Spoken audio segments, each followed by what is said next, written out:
Welcome, everyone. Good morning, good afternoon, good evening to all those joining. Welcome. Welcome to Sex, Gender, and HIV Cure. We're going to get started at the top of the hour. But welcome, everyone.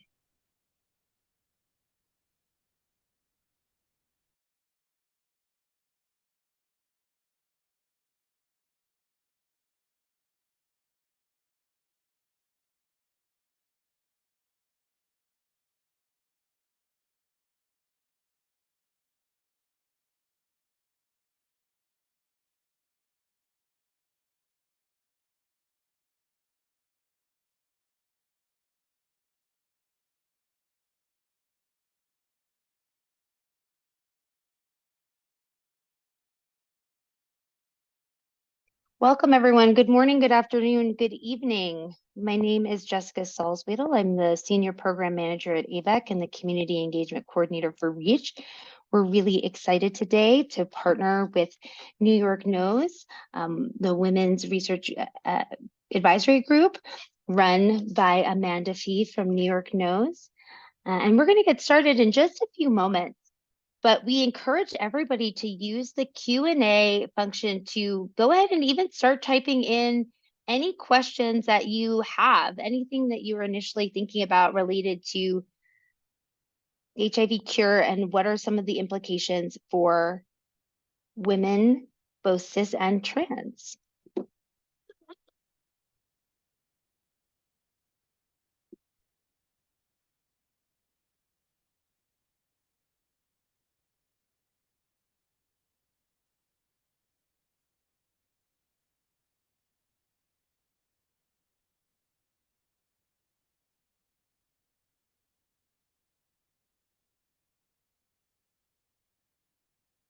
So welcome. Good morning, good afternoon, good evening, everyone. We're excited that you could join us today for our conversation on sex, gender, and HIV cure research. We'll give it just one more moment before we'll go ahead and get started, but we encourage everybody to go ahead and start typing into the Q&A box with any questions that you may have had about what hormones or what genes may look like for HIV cure research.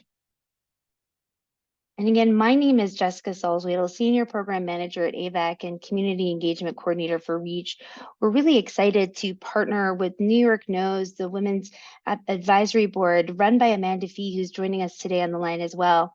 We'll just take a moment to review some of the things that we talked about on our previous webinar, which really introduced the basic concepts before introducing our fantastic speaker today, Dr. Jessica Prodger.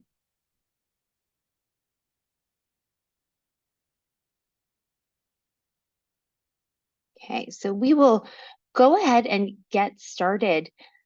Again, my name is Jessica Salzwedel, and we will kind of just review some of the foundations that we learned. The first thing I wanted to start with some glossary of terms, some of the things you might hear during the presentation today, and this came up a number of times in our last call, so wanted to make sure we're all speaking with a common language, is our glossary of terms. So some of the things you may hear is rebound competent, which means that this is the viruses that can cause harm in the body. They're the things that researchers are looking for measuring. So there may be some virus that's left over after some of these curative interventions are there, but those are viruses that researchers feel like you don't have to worry about. So we're looking for that rebound competent. And some of those viruses that you don't have to worry about they might refer to as defective, or if they're sort of broken viruses. Latency, and this is a natural state of a cell, but when it's alive, where it's alive, but it's not dividing. So latency, it's you might even say that it's gone to sleep. So it's just not actively dividing. So when anybody says reservoir, they ask a question about reservoir, that is the collection of non-replicating cells that harbor HIV. So HIV has integrated into the DNA, but those cells are latent. So there's the collection of latent cells harboring HIV are called the reservoir. So something else, eradication is the removal of rebound competent virus, and control, immune-driven viral suppression off therapy. So this is just somebody who is remaining, below the levels of detection, but is able to control without the use of ART. And then cure is really an umbrella term that means eradication and control.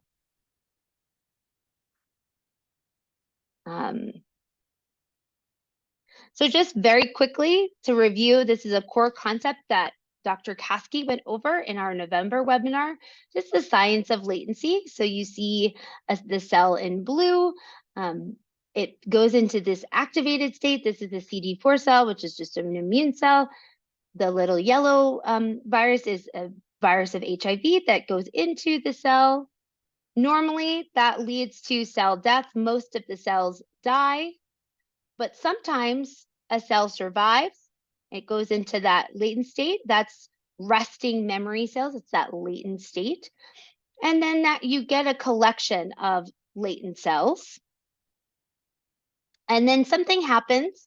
These latent cells may be targeted for something like COVID-19 or SARS-CoV-2. And so when they get exposed to SARS-CoV-2, they become reactivated and they start producing virus again. So they wake up, and that's when your immune system can recognize it. So that's the major problem that all of the cure strategies are really trying to target, is this problem of latency, that when ART is on board, cells are protected, but when it's off, when ART is removed, rebound can happen. And just to say, and this was touched upon very quickly, but latency isn't a light switch. It's not on or off. And so sometimes cells can need multiple rounds of stimulation, and sometimes they can be stimulated very quickly.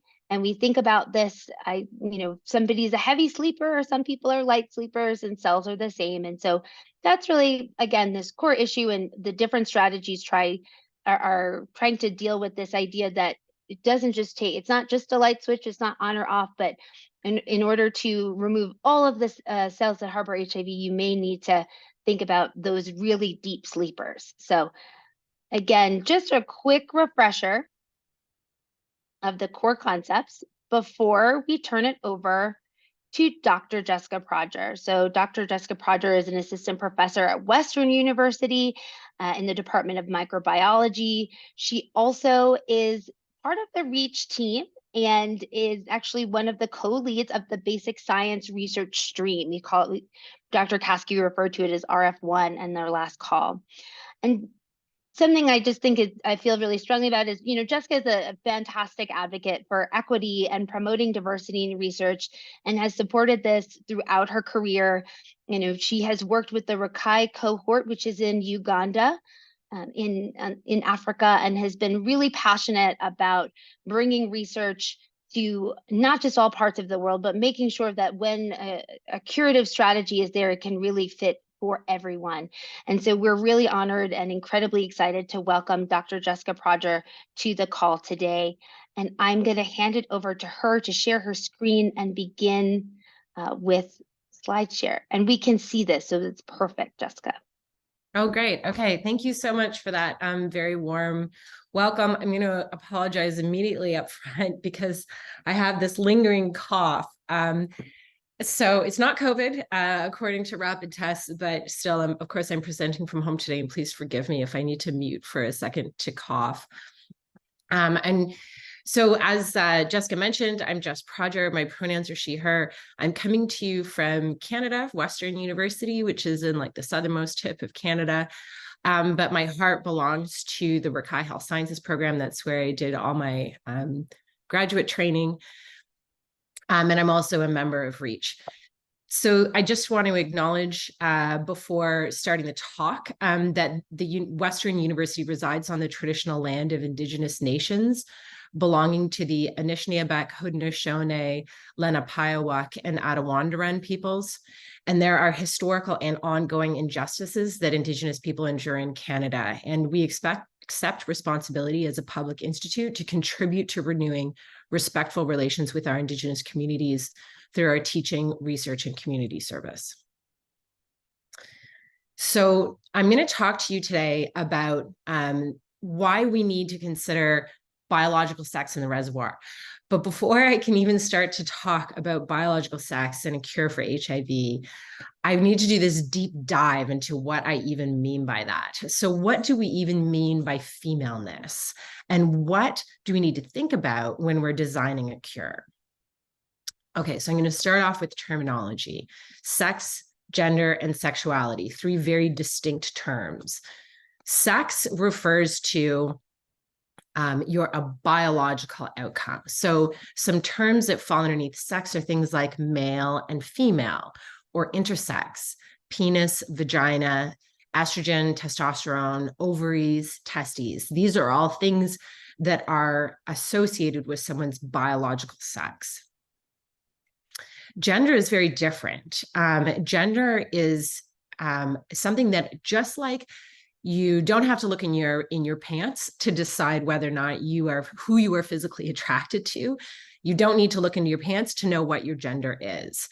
And so words that are associated with gender are things like man and woman, as opposed to male and female, or of course, non-binary, gender fluid. There's a lot of different terms that people associate with.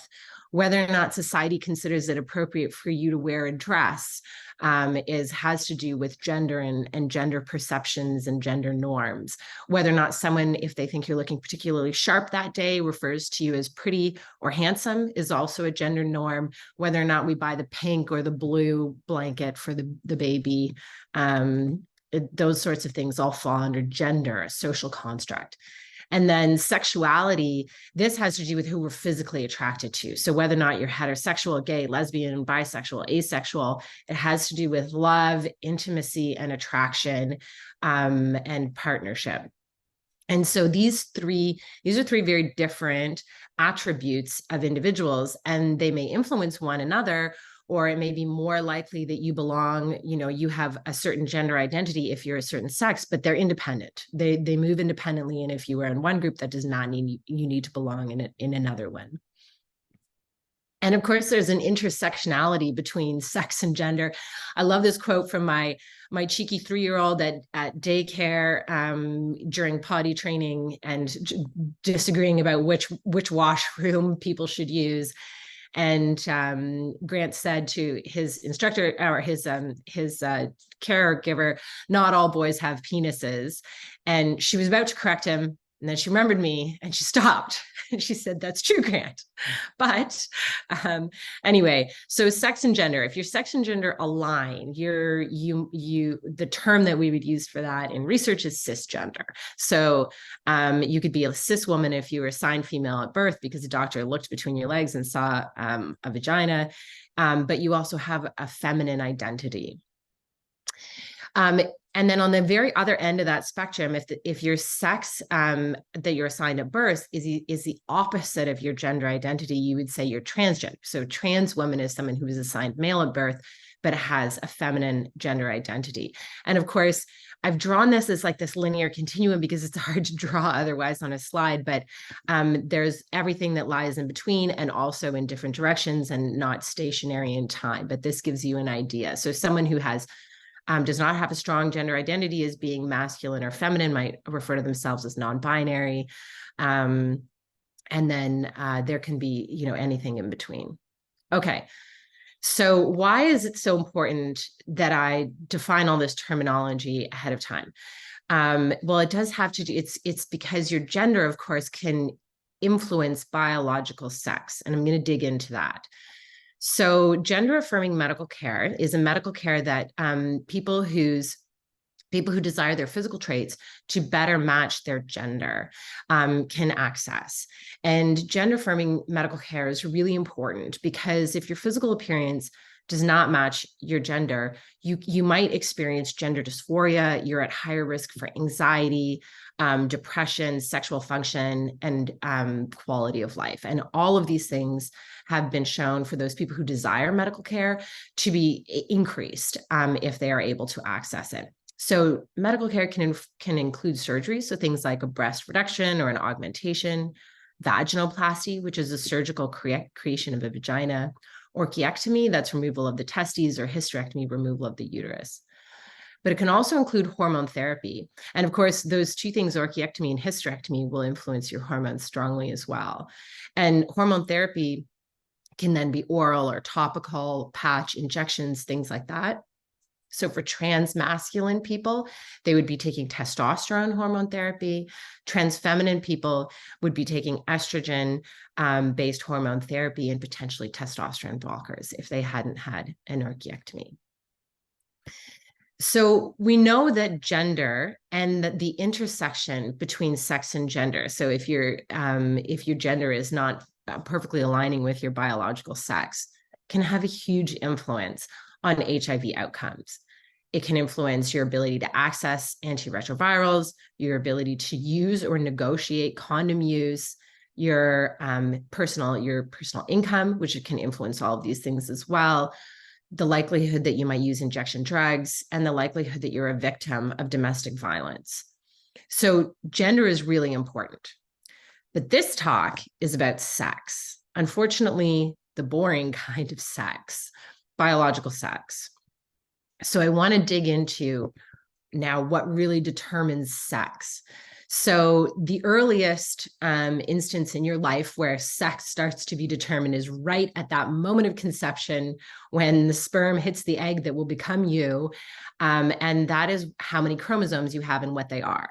So the most typical outcomes here is that a female has 2 X chromosomes and a male has an X and a Y chromosome. Okay, but there's more that can happen after that. So even if you have a gene for something, that DNA can get bound up in such a way that the gene isn't expressed. And that's referred to as epigenetic modification. So it's modification to the gene that changes what's expressed, and it could make it look like you do or don't have a gene for that. So you may have the gene for the most luscious and full mustache ever, but due to epigenetic modification, it's just not being expressed. And then the third thing that can influence sex is sex hormones. So we think of testosterone being associated with male traits, estrogen being associated with female traits. These are just 2 of them. And these are the chemical messengers that go throughout the body and induce these sorts of sex characteristics. So as you might imagine from this slide, it's not just gender that isn't binary. Sex isn't binary either. So most of us think of sex as being kind of like this graph, right? That everybody falls into either being a female with 2 X's or a male with an X and a Y. Excuse me. But as with almost all things in biology, this distribution actually follows what we call a normal curve, normal distribution, which means, yeah, sure, most of the people might lie here in the center, but there's lots of people who have maybe less of whatever the trait is we're talking about or more of it. So you could think of height or something like that. And with biological sex, including chromosome distribution, how many chromosomes you have, XX or XY, we actually get what looks like a bimodal normal distribution with 2 humps, some overlapping in the middle and some tails on either side. And the reason why is because it is totally possible for people to have 3 X chromosomes, 2 X chromosomes and a Y, or an X and 2 Ys. And so even the most fundamental thing that you might think, surely this has to be just 2 options. You either have 2 X's or an X and a Y, isn't even that simple. So individuals with 2 X's and a Y very frequently have no outward characteristics at all that would let you know that they have an extra X chromosome. They usually are assigned male at birth, but they do have that extra X, and I'm going to tell you why that's important. And then, so even chromosomal sex can have variability in our population. What about hormones? Hormones are literally all over the place, right? So this is a graph looking at estrogen levels during the lifespan of a female And you have estrogen at birth that you get from the person who birthed you, the female person who birthed you, then you usually don't have very little before puberty, and then you start to get more estrogen spike during pregnancy, and then it can reduce during menopause. So huge changes in this aspect of biological sex within an individual's lifespan. Not just within a lifespan, right? Within a month. So this is looking at estrogen and different sex hormones levels in someone who's menstruating during their month. And then you can also have exogenous estrogen. So endogenous estrogen is that you're making yourself. Exogenous is that you're getting from outside. So things like hormonal contraception, birth control pills, topical estrogen cream that many postmenopausal and some trans men people use in their vagina, or and then things like rings also can be applied into the vagina. So lots of variability in biological sex that we need to consider. Okay, so back to femaleness. Who does the term female biological sex apply to, right? So you might have thought, okay, it's going to be cis women with 2 X chromosomes might have been what you would think of when you came into this talk, and certainly it does. So sorry, I should introduce you to this table here. So the table, what I'm showing you is how modifiable these things are past the moment of conception. Okay, so obviously how many chromosomes you have, very not modifiable.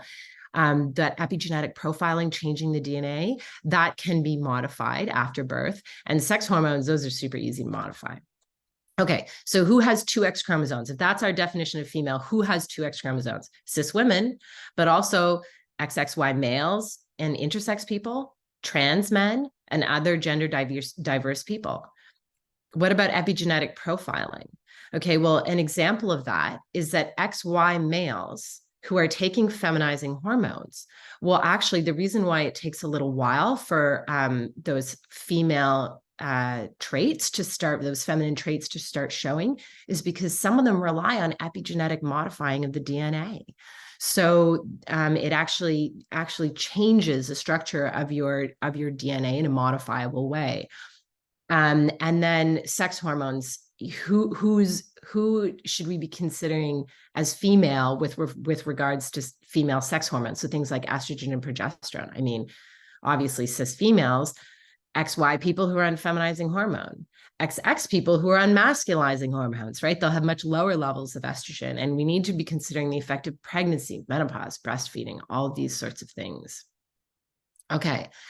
So female biological sex, hopefully I've persuaded you, is not just a binary, you have it or you don't sort of thing. It's modifiable and it's variable between people. And there's lots of men who need to think about it, or males and men who need to think about it as well as, your very stereotypical cis woman. Okay. So why do we care about biological sex and HIV? So there's some early clues that female sex might matter to HIV. So HIV is an immune disease. It infects immune cells, and we need an immune system to fight it. And there's a lot of associations outside of HIV researcher, a lot of findings that suggest that there's differences in the immune system between males and females. So females, there's a lot of data showing that females have a sort of more active immune system. So they have more immune cells that are CD4 T cells. Those are the ones that can be infected by HIV and are depleted by HIV. They're macrophages, which are another type of immune cell that swallow up bacteria and other things like that. They do more of that, which is called phagocytosis. And they have higher levels of lots of immune signaling molecules. In addition, both females who have 2 X chromosomes or 3 and males who are XXY are more susceptible to autoimmune diseases. So autoimmune diseases are diseases where our immune system is fighting itself. So things like lupus, multiple sclerosis, and scleroderma are more common among females and XXY males. Okay, so and why is it that that having 2 X chromosomes might influence your immunology? Okay, so usually what we're taught in high school biology is that, yeah, sure, females and XXY males are getting at two X chromosomes, but one of those is inactivated very early in the stage of an embryo. When you are only 8 cells old, one X in each cell is supposed to be inactivated. So it shouldn't matter that you have 2 of them, right? But the problem is that there's a lot of errors in X inactivation. Almost up to a quarter of the genes on the X chromosome that's supposed to be getting inactivated are not inactivated. And as a result, we get something called biallelic expression, which means you're getting proteins made from those genes that are on 2 of your X's, which means you're getting more of that protein made. And there are actually a ton of immune genes that are on the X chromosome, including toll-like receptor 7, which I'm going to talk about later in the talk, because it's one of the body's proteins that's being targeted for cure modalities. And so this is an example of this playing out in the lab. So what this picture is showing you, what these investigators are showing you, is that they took HIV and they gave it to a certain immune cell that they had taken out of either males or female participants in this study. And within that immune cell, this TLR7 protein that I was talking about, it's depicted by this like green Y here. It's what senses the HIV and tells the body, okay, it's time to have a reaction against this. And what they found is that when they took the immune cells out of women, they had a much stronger production of this antiviral protein, interferon alpha, than when they took them out of males. And what they found is that the female cells were more likely to have that biallelic expression. So they were making more TLR7. They were better able to sense the HIV. And in addition, estrogen, the higher estrogen levels in their body, was actually enhancing the response to TLR7. So not only did they have more TLR7 to sense the HIV, but then they were having a more active reaction to it. So this is really playing out even on a cellular level. Take the cell out of the person and it's still occurring. More evidence that biological sex is important to HIV comes from the baby cure study in South Africa. So the baby cure study was enrolling a huge number of mothers coming in and presenting in labor who had not been previously diagnosed with HIV and are finding out that they're HIV positive during their labor and delivery. And from this study, they found 2 things. One is that when you had sex discordant twins, so not identical twins where one is male and one is female, there were 5 instances in this very large study where only one of those 2 kids acquired HIV, and all 5 times it was the female twin. In addition, in the whole cohort, so now we're not looking at twins, female infants were 2 to 1.5 times more likely to acquire HIV through labor and delivery than the male infants were. And of note, these female babies who are getting infected are much more likely to be infected with a strain of HIV that's resistant to interferon, that protein on the previous slide that I told you that females make a lot of in response to HIV.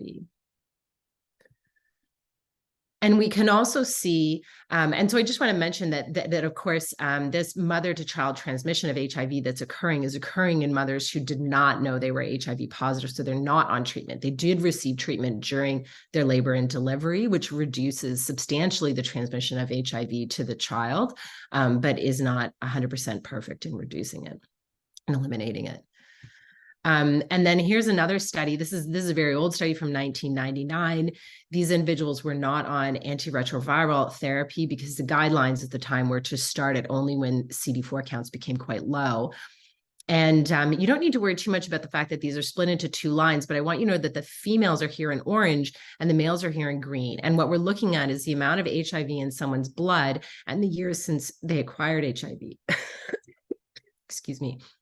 And what you can see is that the males have this really high viral load right when they acquire it, but then they don't really change that much over time. Whereas the females are better able to control the virus off the hop, but then they progress more rapidly, which is slightly paradoxical. So I'm going to take pause here to take some questions. But hopefully what I've sort of presented to you at this point in the presentation is that biological sex is multifactorial. It's not just determined by chromosomes, and it can be altered throughout the lifespan and be very different between people. And also that this biological sex is important both to immunology and to HIV. Thanks.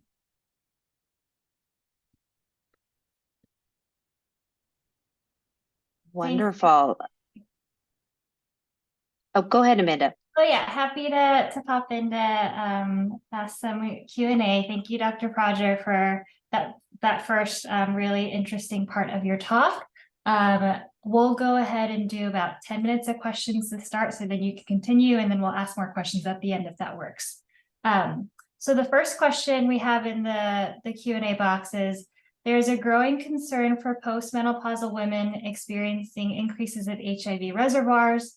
What has happened for research to have become a need? What research is being done to understand this phenomenon that is emerging? Ooh, I'm so glad to hear that you think this is important, because we actually have a funding proposal to look at just that in with the National Institutes of Health right now. So fingers crossed for us. Excuse me. Yes, I'm going to show data on that, and I'm going to talk about it in the second half of the talk. So I think it might be helpful to wait until the second Q&A period. Is that possible, to wait and answer that question? I'll be sure to touch on that extra during those slides. Totally. I'll remember to go back to that one. And then the second question is, where does the extra chromosome come from? 2 sperm entering an egg at the same time, an egg with 2 X chromosomes, or a YY, XY, or XX? And I think this question came in actually when you were showing the chart of who does female apply to. Yeah, I don't know. I'm so sorry. I don't know. That's outside of my area of expertise. I'm not a developmental biologist. I don't know when that extra X sneaks in there. I do know that, now I'm just going to pull back on like my high school knowledge of biology, but when the sperms and eggs are made, right, they have to be made from dividing of a cell that does have 2 chromosomes, where only 1 chromosome is going into each one. And so I can make an educated guess that it's happening at that moment, and either 2 X's or 2 Y's get into one of either the egg or the sperm. That's just my guess. I could be totally wrong on that. Great, thanks. And then there's just a few comments that are coming in. Rachel had shared that I'm an HIV positive cisgender woman, that all the men in my HIV support group have died between 1990 to 1992. And the only other women survived too. Is it because we're women that we continue to live? I must say that I almost didn't survive in 1995, but the cocktail saved me. Thanks so much for sharing that, Rachel. Wow. Yeah. Thank you so much, Rachel. I'm really glad that you're here on this call now with us many years later, learning about a cure. And I hope we can bring one to you and the other survivors from your support group. I think that's an interesting phenomenon. Females are more likely to be able to be elite controllers, although this is a very small group of people who can control the virus. So it is possible that you and the other survivors from that group were doing a better job controlling the virus for longer before eventually progressing.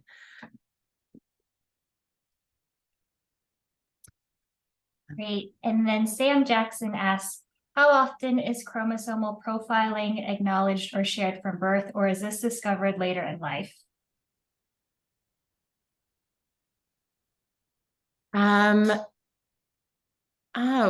So are you saying, how would a person find out what their chromosomal profile is? Is that the question? Or when in their life might they find out? Sam, would you mind clarifying or maybe unmuting?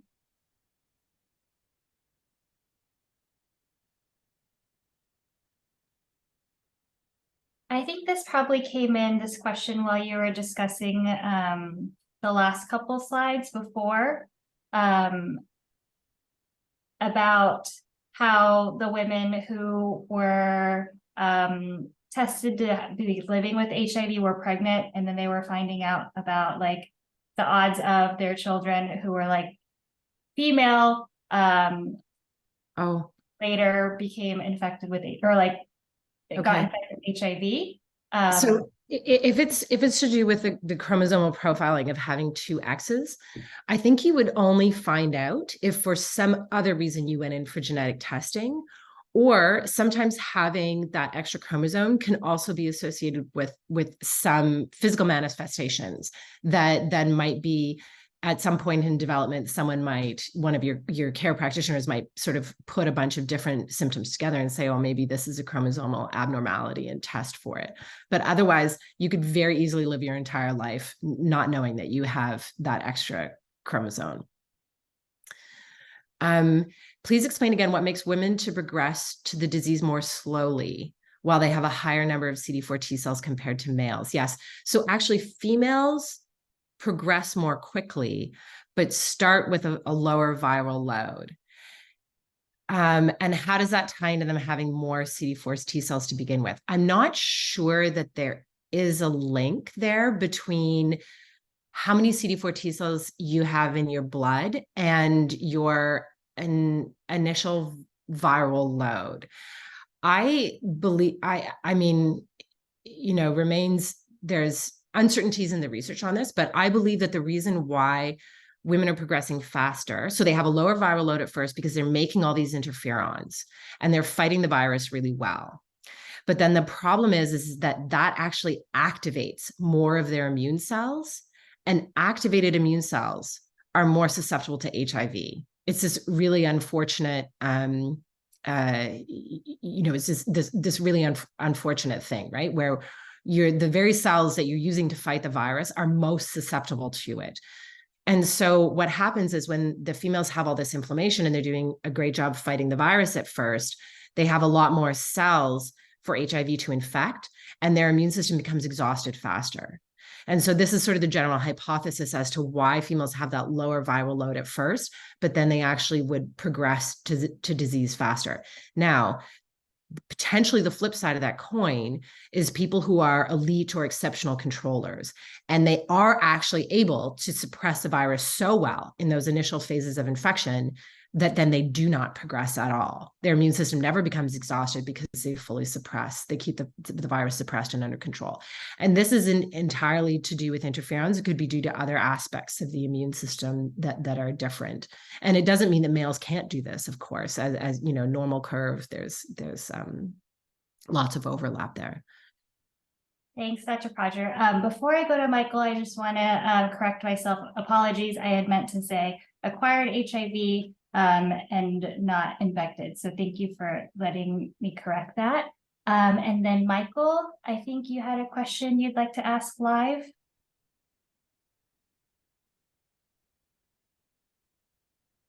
Yes. Hello, can you hear me? Yes. Great. I was curious, learning all about the, I'm not going to get the actual term. It went by too quickly. You were talking about the TRL7 and then the INFs. Yeah. And that they were higher in those who were women or who had 2X chromosomes. So I was curious about if that has anything to do with the fact that the two cases of the exceptional elite controllers that we have, Lorene Willenberg and the Esperanza patient, also being women. In other words, is there a tie between that fact that you taught us about the 2Xs in the chromosomes related to the fact that the exceptional elites, the people who seem to have cleared HIV on their own, were women? I think it's entirely possible. But I think that the sample size being those two exceptional elites is too small to draw any really hard conclusions from. But okay. I think it's a very, very logical train of thought, and it's entirely possible. Yeah. Great. Thank you. Great. So Dr. Prodger, I think we'll go on with the talk now. I know lots of questions are still continuing to roll in, but let's, I'll hand the floor back to you, and then we'll go back to more Q&A after your talk. Okay, thanks. I love questions. I heart questions. Okay, so second part of the talk, talking about biological sex and a cure for HIV. Sorry, just one. Okay. So I'm gonna, Jessica did a great job reviewing this at the beginning, but I teach undergraduate university and there's never too much reviewing of fundamental concepts. So here I'm just going to run through the idea of HIV infection and the reservoir and latency. So this little cartoon here is supposed to be an activated CD4 T cell. That's why it's red. And as you know, your immune system is there to fight invading pathogens, right? So this happy little immune cell is fighting malaria in this example. Okay. And then unfortunately, this person is exposed to HIV at the same time as they have their malaria infection. And HIV loves to infect activated immune cells. But to replicate, HIV must integrate its genetic material, its DNA, into the human host DNA. It can't replicate otherwise. And so now that it does that, it can make all these new viruses and expresses all these HIV proteins. And usually what that leads to is that this infected cell is either found out by some killer cell in the immune system and it's killed, or it kills itself because it realizes that it has a problem. So most of the time, this pathway leads to death. However, and then, I just want to note that in the setting of antiretroviral medication, this virus that's being produced by this cell is not consequential because antiretrovirals prevent that virus from going on and infecting new cells. However, some of the time, rarely, one of these activated cells that's infected before it dies can revert to a resting state. So see, the malaria is gone now. You've cleared malaria, and so the cell calms back down. It stops making proteins, its own, and also it stops making HIV proteins. And so now you have this resting CD4 T cell hanging around with HIV DNA hiding inside the human DNA. And this is what the bulk of the reservoir is. And the reason why it's called the reservoir is because at any moment, if malaria came back or you were exposed to some malaria proteins, this cell would get all excited and activated again and could start making HIV virus. And if you weren't on ARTs, then that virus could go on to infect new cells, and that would be viral rebound. Okay. And a few of the cure pathways that are being investigated is like, okay, if this virus is inconsequential because you've got antiretrovirals in your system, let's try to shove all of these resting cells, wake them back up and force them down one of these two death pathways. And that would be working on eradication. And that idea of waking up the resting cells and then having them commit suicide or be killed is sometimes referred to as shock and kill strategy. Another way is, well, what if we just prevented them from ever waking up at all? That could work too, right? And that would be like a control strategy that's sometimes referred to as lock and block. And then another strategy that people are looking at is gene editing. So could you take these cells out of the body, chop out that problematic gene or maybe other genes that make cells susceptible, and then that way you could either have eradication or control actually of the reservoir. Okay. So that I'm just going to refer back to that. That's why I wanted to do a quick overview. Back to sex and cure research. Okay, so classically, females and women have not been included in HIV research nearly as much as men have. So about a fifth of participants in antiretroviral medication trials have been women. And at the time, this metric anyway is from a paper that's now a little bit out of date, but 11% and still very few cure trial participants have been women. And okay, that was okay for ARTs. We have really effective ARTs that work for both males and females, but most ARTs are targeting the virus and not the person. And the thing is, most curative agents under investigation, like I showed you at the last slide, are actually targeting host factors. So they're trying to reactivate immune cells or stop immune cells from being activated or things like that. So they're targeting these pathways that are different between males and females. And so I think we need to start considering biological sex more in our cure research. And to really drive that home, I'm just going to talk a little bit here about two different or a few different latency reversal agents that are under investigation right now. So one set is called TLR agonists. So these things are stimulating those TLRs. Remember, TLR7 was sensing HIV virus. There's also TLR9.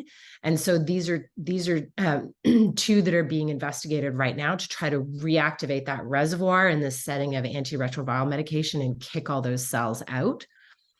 And then another type of drug that's being investigated is called PD-1 antagonists. So these are things that block this molecule PD-1. And PD-1 is a molecule that tells killer cells not to be so active. So it's if it's expressed by them, if you can block it, you can kind of unleash these killer cells to kill the virally infected cells. So there's anti-PD-1 antibodies that block PD-1 that are under investigation right now. So, a lot of the cure modalities that are under investigation are targeting immune pathways that we know may be different between males and females. Okay. And, for me, I work in Uganda, which is right here. This is something that we really need to worry about in sub-Saharan Africa, because this is where the epidemic is in either equally split between males and females, or is majority or in females. Okay, so in response to that, at the Rakai Health Sciences program where I work in Uganda, we've established this cohort of people who are living with HIV and are fully ART suppressed.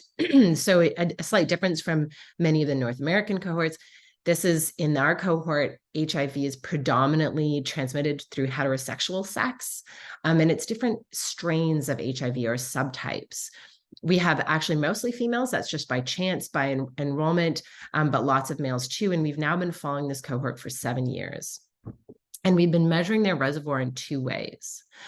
One way is by just looking for that HIV DNA inside cells, take some cells out of the body and look for the HIV DNA. And that gives you an idea of how many cells a person has that has any HIV in it. But as Jessica alluded to at the beginning of this, a lot of that HIV is defective, it's broken, and it can't make new virus. So another way that we look at HIV is just looking for the rebound competent virus. And so how we do that is we take those resting cells out of a person's body, and then outside of their body in the lab, we stimulate them really aggressively and try to get them to make HIV. And then we measure the number of cells that we're able to make HIV.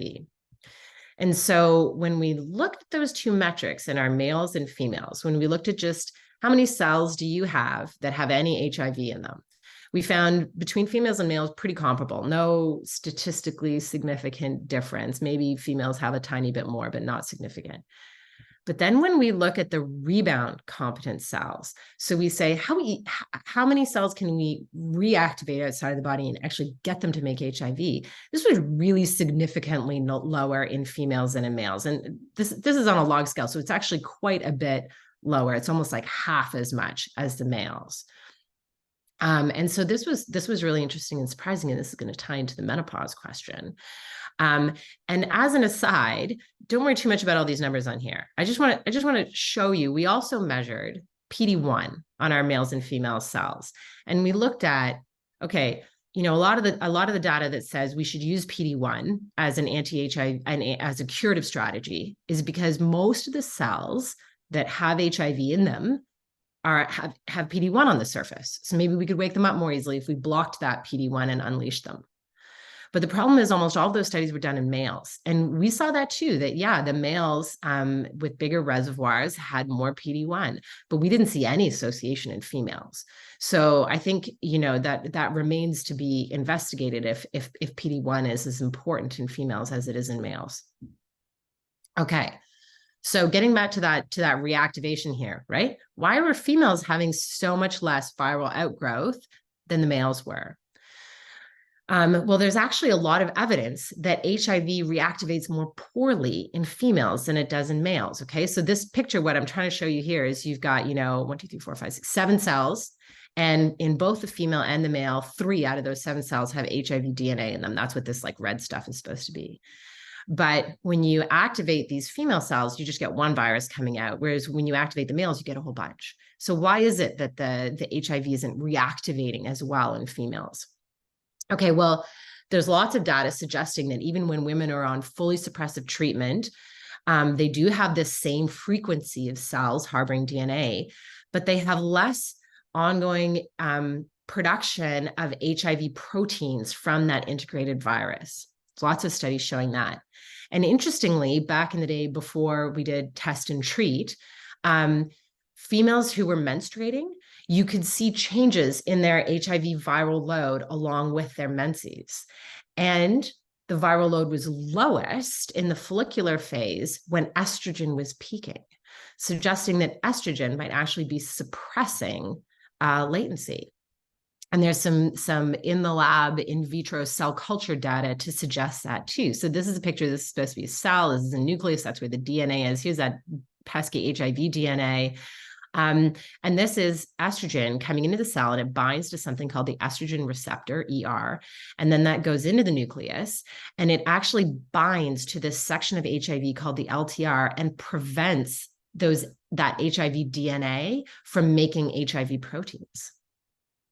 And a genome-wide screen looking to identify just a totally blue sky approach, looking at the whole genome, looking in cells that were latent, trying to identify factors that were required to maintain that latency. The estrogen receptor was one of the key things that came up as regulating latency. So really important at preventing HIV expression. And so, as you might imagine, in menopause, when estrogen levels reduce, you start to see more outgrowth in these assays. Okay, so this is kind of a funny graph, but what I want to show you here is that this is estimating that outgrowth back here. This, okay, so it's saying what's the estimate of that outgrowth in all females. Okay. And then it's saying, what's the effect of menopause? So it's taking samples from women over 7 years, and the median age and enrollment in our cohort was 44. So many of the women experienced menopause during the 7 years. And if we look at the samples before and after menopause, and we look at what's the difference between the not pre and post menopause, we find it's somewhere about 0.5. So there's this 0.5 increase in that outgrowth in the samples that we see after menopause. So do we think that their reservoir is actually getting larger? This remains to be seen. And we're working actually very hard on adapting an assay right now to measure that integrated DNA in a way that doesn't rely on activation and estrogen. But I think my own hypothesis is that their reservoir size hasn't changed at all. But now that you've removed estrogen from the system, it's easier for us to reactivate those cells ex vivo. And so it appears, and I'm happy to answer more questions on that, but I do have a couple more slides on it that might help. So if estrogen is preventing latency reversal, and if one of our goals is to kick all those cells out of latency and get them to be activated so they die, well, maybe if we block estrogen, then we can have an effect we can improve the effect of latency reversal drugs. Sorry, my animation isn't working here. Things are coming up early.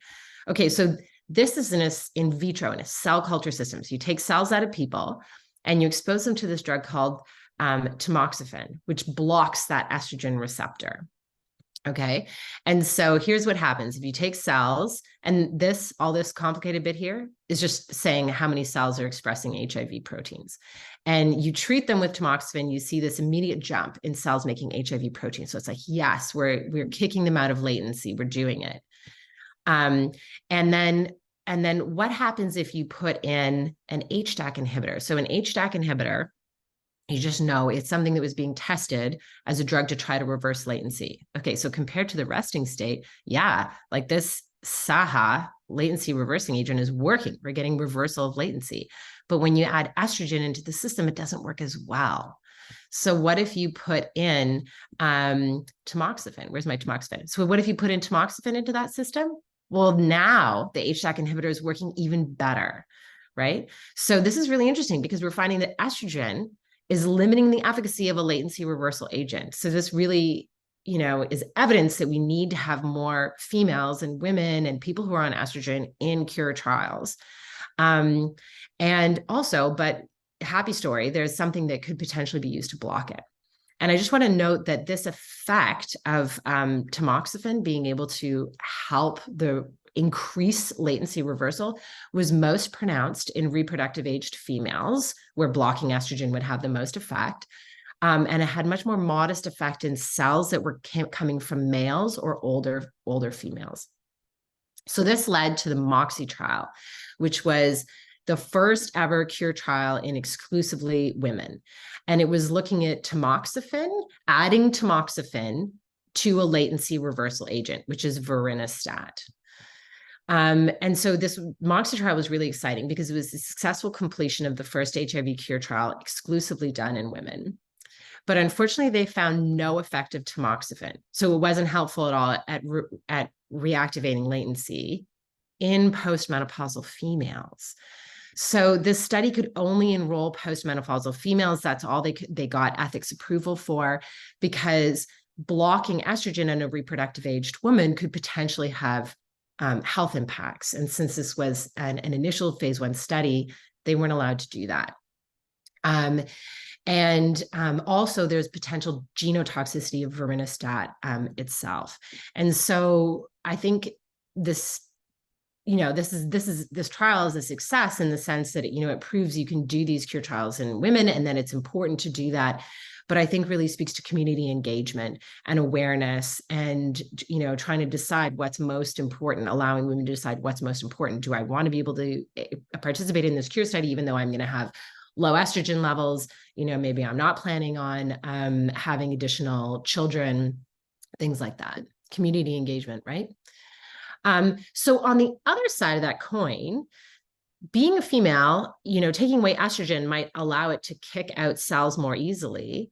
But you remember estrogen enhanced TLR7 signaling in the first half of the talk. So females were able to sense HIV more easily. So maybe we could capitalize on that. And so there is a study being done in South Africa in the FRESH cohort, and it's sponsored by Gilead. It's a phase 2 trial. And what they're looking at is that TLR7 agonist that I mentioned that boosts TLR7. And they're also looking at broadly neutralizing antibodies. So these are antibodies that would bind and help those cells that get reactivated to be cleared by the resting immune system. So this study is still going on. There's 25 people who have been enrolled in it. And they're going to undergo a treatment interruption to see if the neutralizing antibodies in the TLR7 will delay rebound after a treatment interruption. And I don't have any results from that study because it's still going on. And then I wanted to, just bring up at the end of this slide that all the cure studies that I've been talking about and advocating for having more females and more women in research is like the basic women, cis females. So what about, other women, like trans women or transmasculine individuals? And so I wanted to highlight 2 studies that are ongoing that are trying to look at HIV and cure in trans women. One is this Transcendo study. Now, this one is in Brazil, and it's an ongoing longitudinal study looking at overall health of trans women, not just HIV, both HIV positive and negative women in this study. And a colleague of mine, Eileen Scully, is doing a nested study in that, looking at, among the HIV positive women, their reservoir, and among all trans women, differences in immunology on and off hormone therapy and things like that. And then there's a new study, and this is enrolling right now, the Get It Right study. And this one is specifically looking at the impact of antiretroviral medication on people's feminizing, gender-affirming hormone therapy. And it is recruiting now. So I have this slide with some from information if anyone is interested in participating or wants to, promote this study or let anyone know who they think might want to participate. These are 3 sites in New York City. And if you go to the, if you search for this Get It Right online, I can also maybe put it in the chat. There's a whole list. There's like 24 sites across the United States that are all enrolling in this study. Okay, this is the summary slide. So considerations for research. Estrogen may limit the efficacy of some latency reversal agents. And we know for sure that it is interfering with measures of the reservoir that rely on that reactivation. Like I showed you in Uganda, you have this appearance that females have a much lower reservoir, but it doesn't appear to be that way on a DNA level. Additionally, what hormones a person is taking or endogenously making themselves and what chromosome complement they have may impact immunomodulatory cures. And that's because many genes are on the X chromosome, and this is important, or they're influenced by hormones. So things like TLR7 agonists or PD-1 inhibitors. And really, what I think the message here is that we need a lot more diversity in cure research. And careful design. We need to be asking people who may be menstruating, if they are menstruating, where they are in their menstrual phases. We need to think about puberty, pregnancy, menopause, if someone is on hormonal contraception or taking some transition-related hormone therapy. And I think we need to have more community engagement, which I think like I'm preaching to the choir on this particular call, but I certainly say it in in hardcore research settings where I'm talking to other university professors. We need more community engagement because I think there's a lot of females out there who would like to participate in cure research and are being excluded based on our assumptions about their risks and their desires. Okay, so that's the end of my talk. These are some of the data that I showed you was generated by a whole big team of people, but I just want to shout out to thank you very much to Reach for the support for our research and all the people from Rakai who participate in our research in Uganda. Thank you. That Thanks. was absolutely fantastic, Jessica. I think that everybody can say that we've all learned something, and there's a number of questions that are coming in. We are going to promote our Reach CAB co-chair, and while Gail Dorsky, is getting ready, I'm actually just going to ask one of the questions, which during the talk you talked about the interferon alpha. And one of the questions that came in is, could HIV resistance or tolerance to interferon be selecting for less harmful HIV strains? And I think in conjunction with that too, is one of your charts was also showing that progression between HIV acquisition between males and females at the beginning, and just sort of how it progresses. And so kind of talking a little bit, is there some slow learning?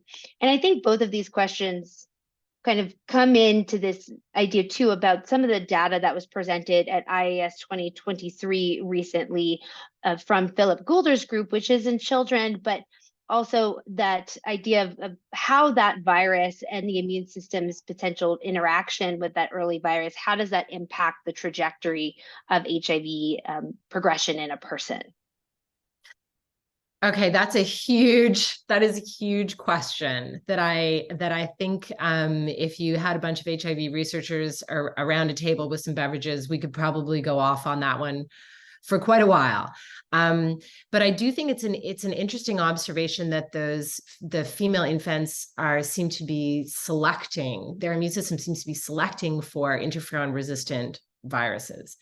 And if you're selecting for interferon resistant viruses, my guess would be that would have a poor long-term prognosis because your antiviral defenses, again, your own antiviral defenses aren't going to work as well against that virus.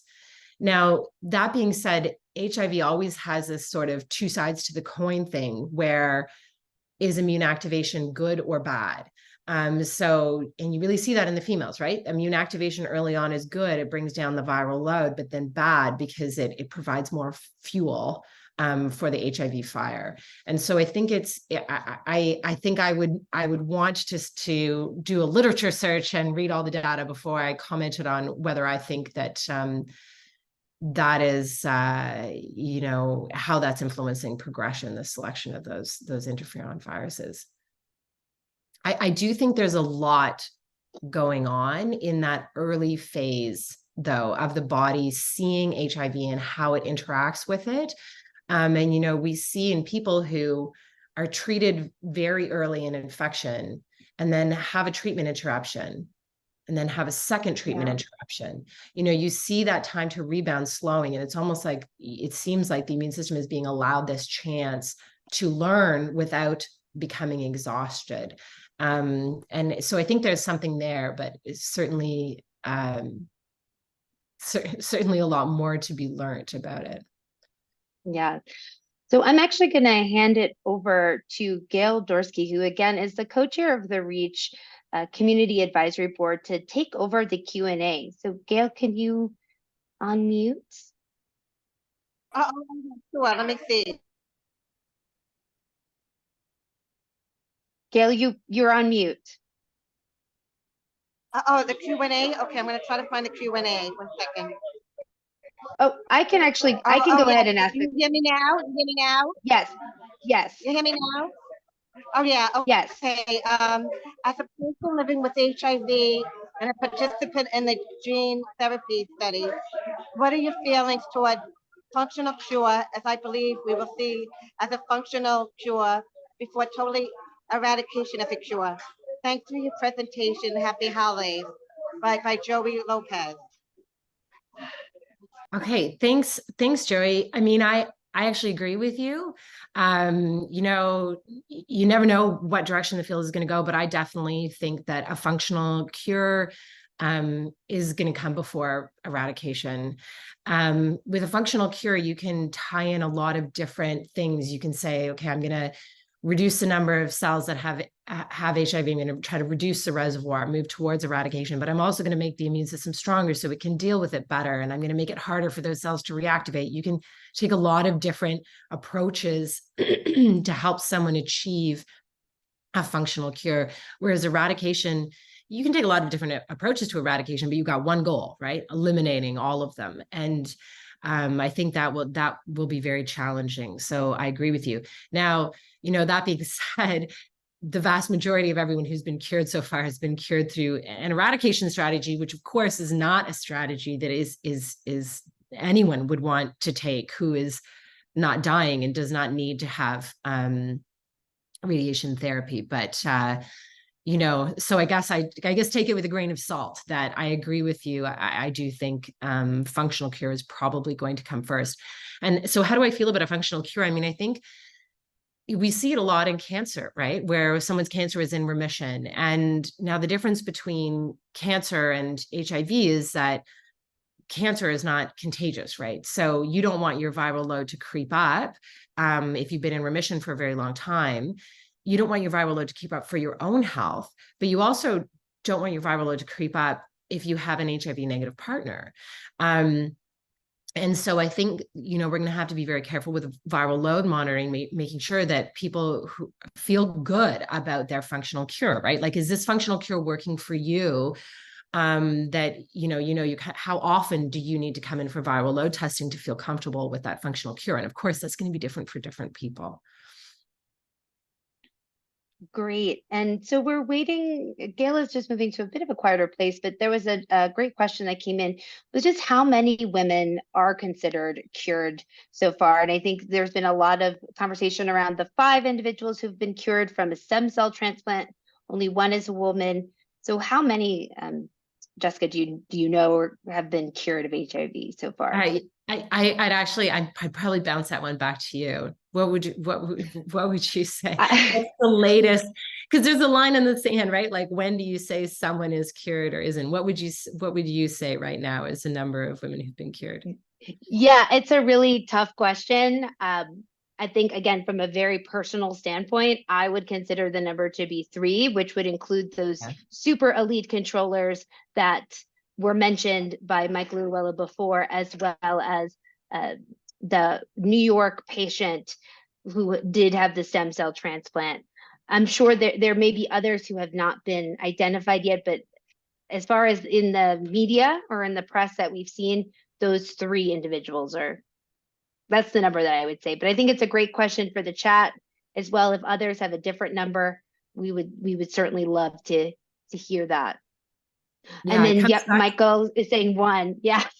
Yeah, it comes back to that question of remission versus cure, right? And like control versus eradication, those questions.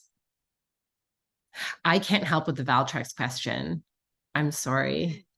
No, but I think, like taking that out of the context of maybe something that's really specific, but I think, that a concept that perhaps would be good to explain is this idea. I think when we think about HIV and the reservoir, we think about it as um, immune cells that are targeted towards HIV. And so I think going back to, HIV can harbor inside of immune cells that are not actually specific for HIV, but are specific for other pathogens. And so how maybe as a researcher, do you think about how would you think about looking at other diseases or the sort of environment that people are in and thinking about that, not in the context of just target like the different agents that you would cure, but just how you might even approach cure. And I know that this is a bigger question, but just something to think about is sort of these other pathogens and how they interact with the immune system. How do you even would you go about thinking about how that impacts a cure intervention?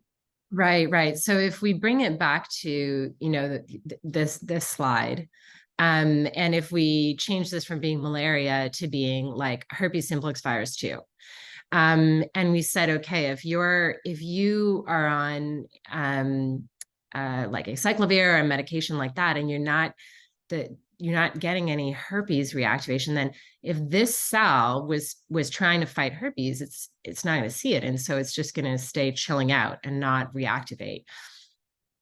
And so when I think about, as an immunologist, when I think about that, I think about, okay, in different populations, like in North America versus Uganda, the cells that are composing the reservoir are going to have different things that reactivate them best. Now, there's some things that we can do that just sort of reactivate non-specifically all immune cells, but you might be able to sort of do this like personalized medicine where you really get at the memory cells in your body that have seen things before and reactivate them very specifically. Or, when you're thinking about your HIV, other things like non-AIDS, not talking about cure now, but non-AIDS morbidities that might have to do with sort of lingering viral production, even though the ARTs are there and you're not getting any onward virus going on to infect new cells, you're still getting this virus coming out into your body, and that can cause an inflammatory response. And so if you sort of shut down any of those cells that might have been constantly getting that ongoing immune activation from reactivating herpes, even if you're not getting, cold sores or ulcers or anything like that, you may still be getting a little bit of herpes reactivation, and that's triggering your immune system continually. And then you're constantly getting these cells getting reactivated and making virus. And that might give you little blips in viral load or ongoing immune activation or things like that. So those are my sort of unrelated thoughts about the specificity of cells in the reservoir and how treating other diseases or where you live having other diseases might affect cure strategies or the reservoir. Great. And Gail, I don't know if you can just go ahead and unmute yourself. Yes. It's a good presentation. I was trying to go somewhere quiet. I have bad Wi-Fi, but I really appreciate it. I belong to the WISE Clinic. I don't know if you've heard of that. Yes, and they do a lot of studies, and I'm part of the clinical research. It's very important, to study women and HIV and the hormones, compared to, negative. It's a cohort and it's a longitudinal study, which I'm involved with, and I really appreciate that. Thank you. Oh, I appreciate you so much. WISE is an amazing cohort. Thank you so much for joining today. You're welcome. Wonderful.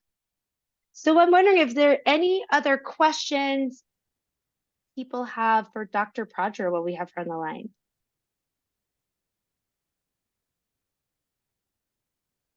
If not, we will take this time to just say thank you so much for sharing your expertise with us. Amanda, I'm sure I speak for Amanda as well, to say just thank you for your time, sharing your expertise, and I think we've all really learned a lot from you today, Dr. Prodger, and so just really want to extend a warm thank you. Thank you so much for having me. It is absolutely a pleasure. I loved being here. Wonderful. And if folks on the line have additional questions, feel free to email, and have a wonderful day. Yeah, thank you. all. Bye, thank you.